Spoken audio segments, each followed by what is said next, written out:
Raymond Cole wrote his son a letter every Christmas for 18 years. 117 letters, handwritten on yellow legal pad paper, sealed into envelopes that he addressed to my son, wherever you are, and kept, in chronological order, inside a plastic bin in the closet of the spare bedroom that he had been unable to use for anything else. He wrote about ordinary things, what the weather was like, what he'd been reading, what he thought his son might be like at that particular age. And he wrote about extraordinary things, about the night the courts handed custody to his ex-wife's parents after she passed away, about the months he spent in appeals that went nowhere, about the decade and a half of certified letters sent to an address in Portland, Oregon that were signed for by someone who was not his son and not his son's guardians, and whose name, when he finally learned it, turned out to be a postal forwarding service. He had not stopped writing. He had not stopped mailing. He had kept going, with the particular stubbornness of a man who knows that faith without works is dead, and that a letter is the smallest possible work and the largest possible faith at the same time. On an afternoon in May 2020, on the Family Feud stage in Atlanta, Steve Harvey looked at Raymond Cole and said, "She's right behind you." Raymond had only daughters from his first marriage. He looked confused for 1 second. And then he turned around, and the person standing behind him was not a she. It was a 19-year-old boy named James, who had his father's eyes and a postal bin full of yellow letters that he had found in his grandmother's attic 8 months ago.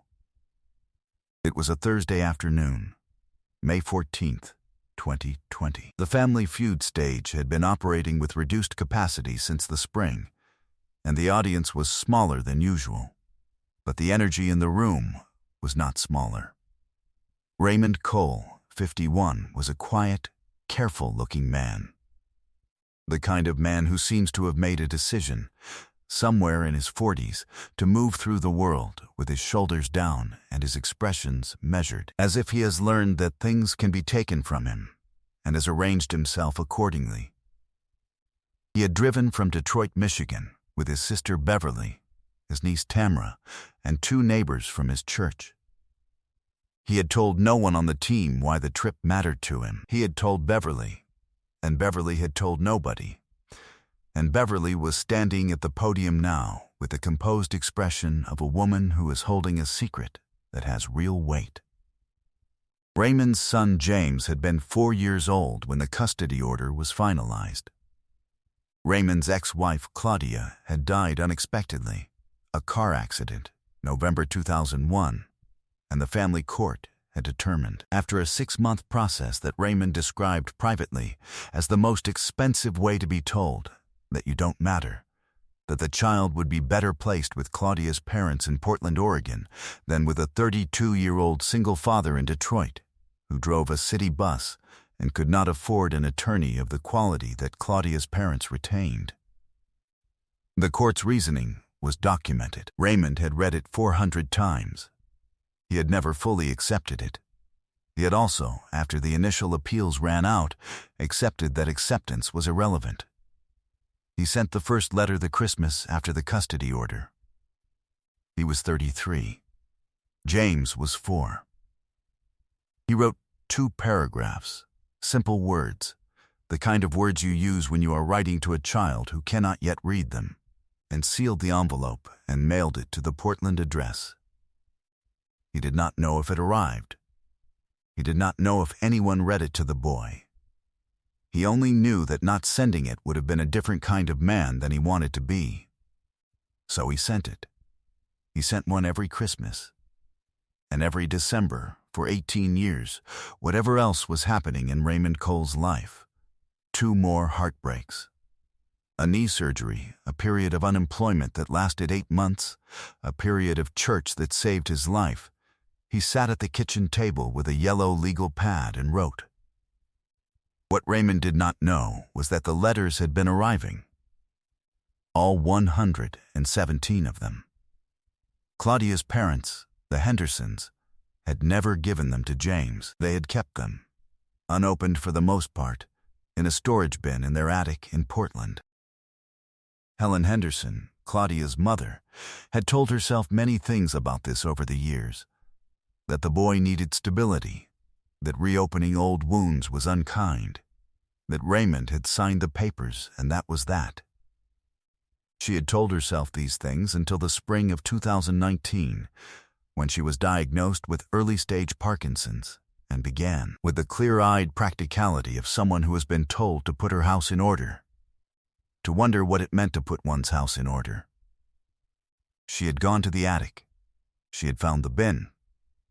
She had brought it down and placed it on the kitchen table.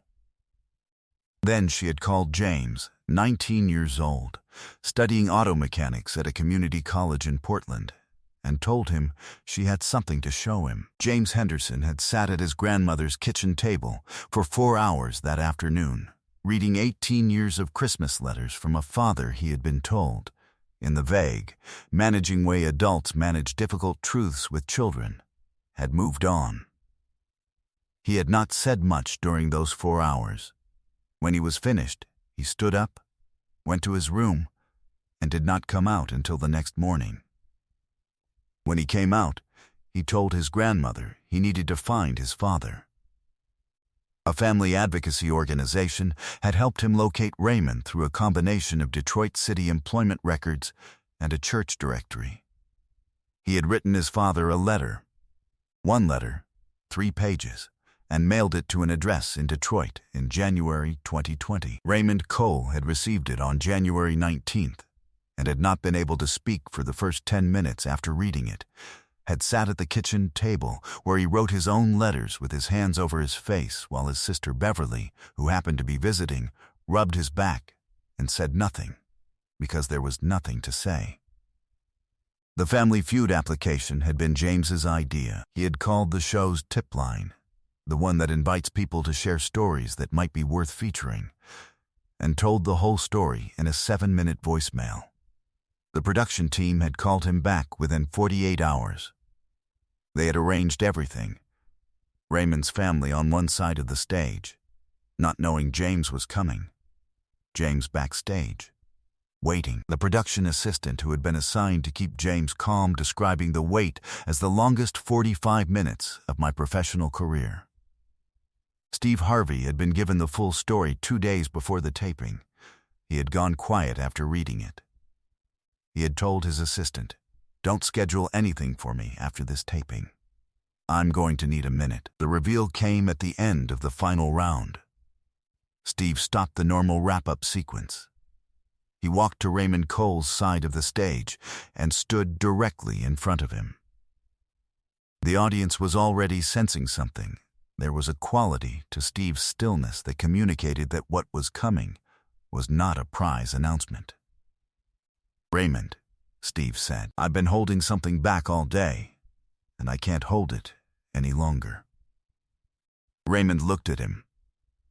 18 years, Steve said. 117 letters. That is what love looks like when the door gets closed. That is what faith looks like when there's no evidence it's working. And I want you to know, before I say another word, that it worked. He stopped.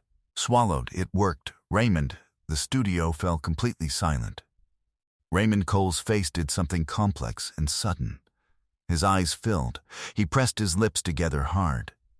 He looked at his sister Beverly, and Beverly was already crying, and he looked back at Steve, and Steve said, "She's right behind you."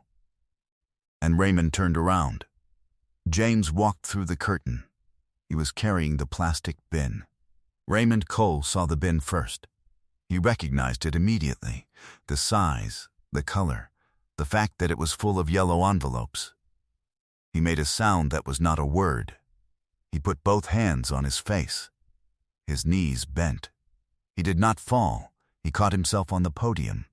But his body understood before his mind did that this was real. That 19 years of sitting at a kitchen table with a legal pad had not been nothing, had not been shouting into a void, had been read by a person, a real person.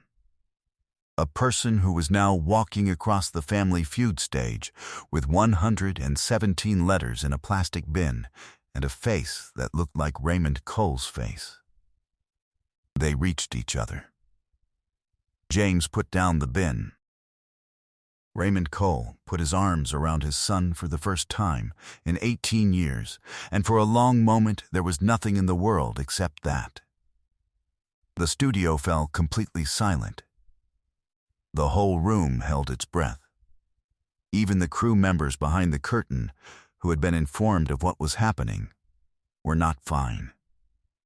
The sound engineer had taken off his headset. A lighting technician had turned to face the wall. Steve Harvey sat down on the stage floor.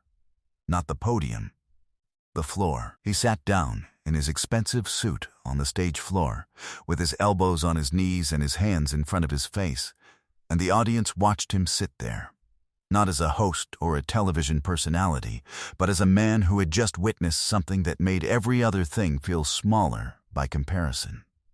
When he stood back up, he didn't bother composing himself. "I was sleeping in a car for 3 years," he said, "and I wrote letters nobody would ever read.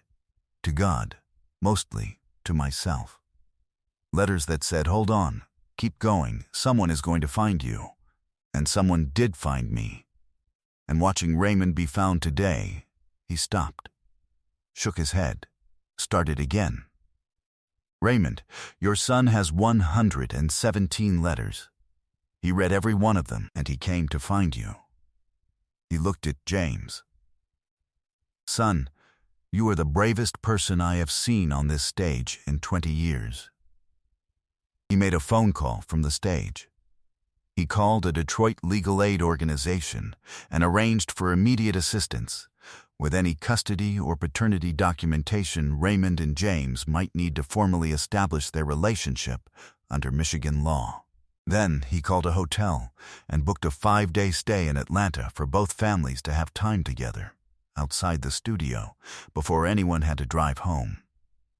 Both families received the full prize, which nobody mentioned for nearly 3 minutes, because there were other things happening that mattered more. The episode aired August 11th, 2020.